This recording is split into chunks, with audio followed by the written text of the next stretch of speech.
Created with free version for non-commercial use.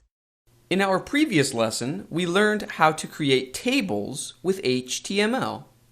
Now, before our previous lesson, all of the content that we had viewed in the web browser simply stacked on top of one another. Or in other words, the table marked the first time that we saw content sitting side by side one another. So some of you may be salivating, thinking to yourself, ooh, I can use tables to create multi-column layouts. Well, let me stop you in your tracks. Please do not do that.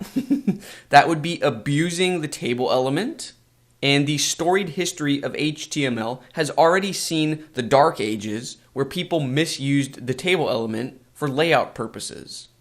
But don't worry, we've moved past the dark ages, and now everyone knows that we use CSS to add layout and style to our pages.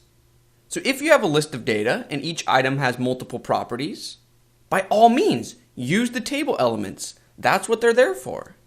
But if you're simply trying to lay out your content in a particular way and create multiple columns or add spacing here and there, know that tables are not the answer, but we will begin learning about the answer, CSS, in the very next lesson.